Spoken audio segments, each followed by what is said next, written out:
Before we begin today's episode, I want to take a moment to acknowledge the timing of this conversation. Today, or around this time, is a day that holds deep meaning for many people, Good Friday. And while my work is not rooted in religion, I am a grounded individual in my Creator, if that makes sense. But I'm not religious, right? It's rooted in understanding life at its deepest levels, human behavior, transformation, growth, and the evolution of consciousness. And when you look at this day beyond labels, what it represents is something universal.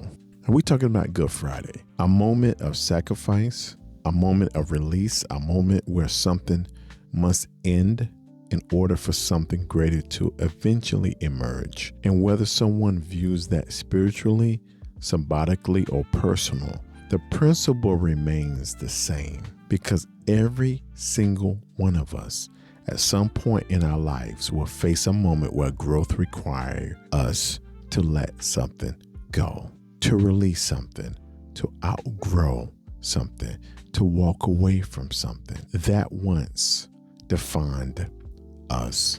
And that's what this conversation is about today.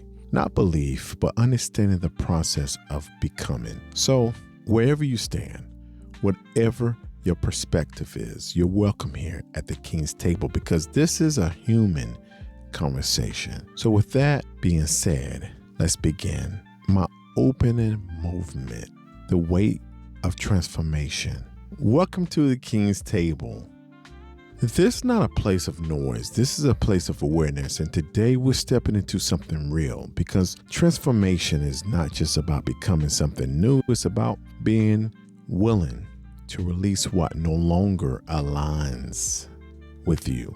And that is where the weight comes in, because letting go is not always easy. Sometimes it feels like loss. Sometimes it feels like pressure. Sometimes it feels like everything is being stripped away. But what if that's part of the process? What if that's part of the process? Movement 1, the principle of sacrifice. Let's define something clearly. Sacrifice in its purest form is not about loss. It's about exchange. It's where you are exchanging who you were for who you're becoming.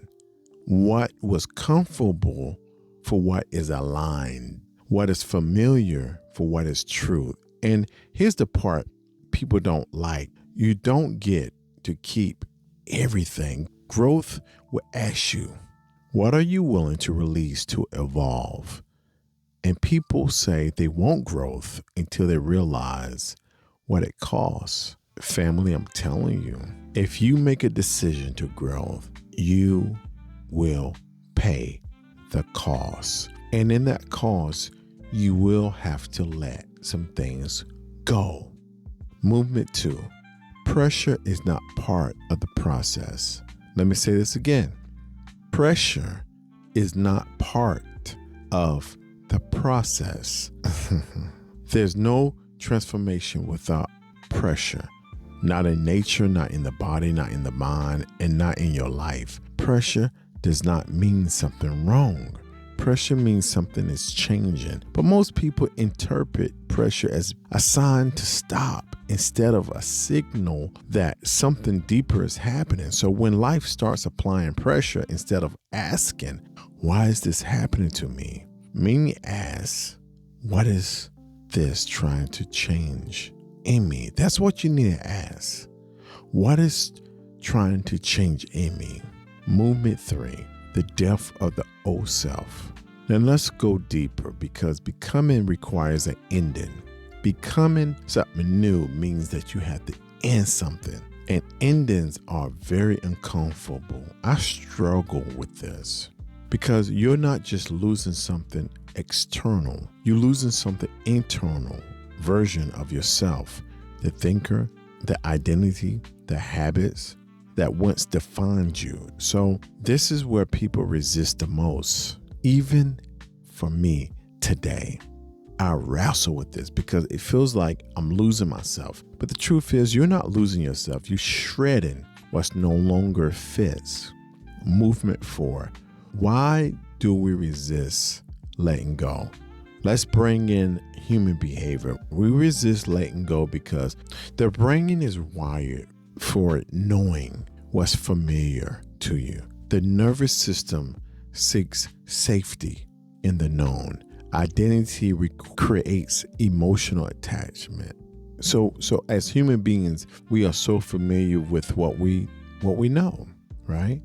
So even when something is no longer good for us, we stay connected to it because it's familiar. So becoming requires the shift. So when you becoming into this next stage, it requires a shift from emotional attachment to consciousness awareness. Movement 5, the silence of transformation. Here's something powerful. The deepest transformations are quiet.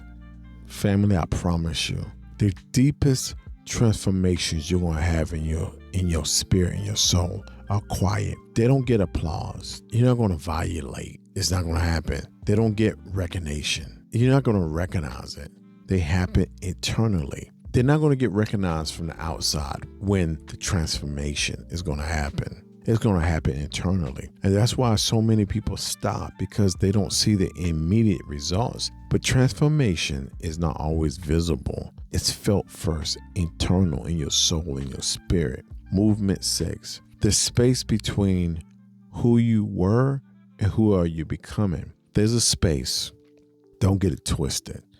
There is a space where you are no longer who you used to be, but not fully who you are becoming. So it's in between, and that space can feel uncomfortable, uncertain, even lonely. That happened to me after my second divorce. I was in that space that it didn't feel uncomfortable. I was uncertain, but even though I knew I was heading where I was going, it was lonely.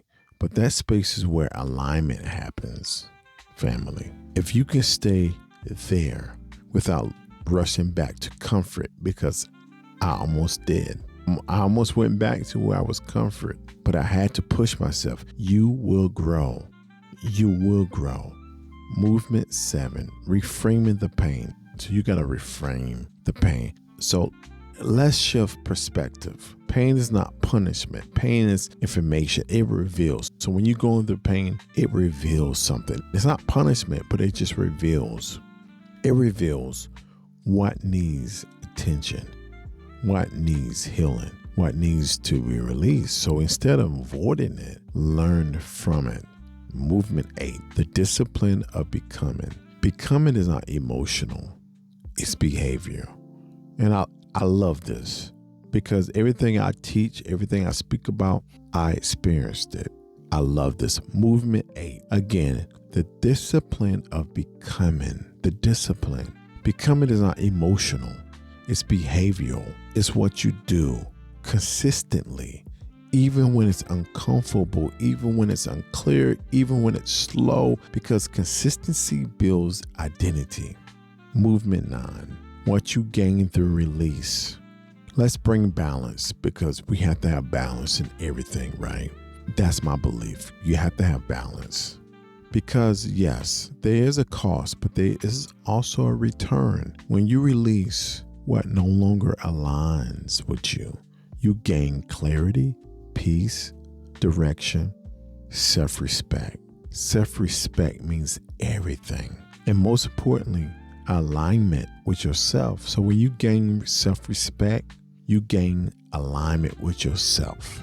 Because people will come, people will go. This is not about doing this for anybody else. This is about doing this for yourself. My closing movement, the meaning of this movement. So as you sit with yourself today, whether you see this day as symbolic, Good Friday, or simply as a moment to reflect, ask yourself, what in my life is asking to be released? What version of me is ready to be outgrown? Because becoming will always require a moment where you let go.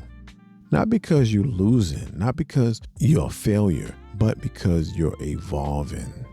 Because you are evolving. So happy Good Friday to everyone. I am Bernard King For those who want to connect deeper with my work, my website is IamBernardKing.com. That is IamBernardKing.com. Or you can follow me on YouTube.com/IamBernardKing. I share wisdom, life coaching insights, and conversations designed to help you grow with awareness and attention. Always remember, I'm not building followers. I'm building a community of supporters. Love y'all. Make your next move the right move.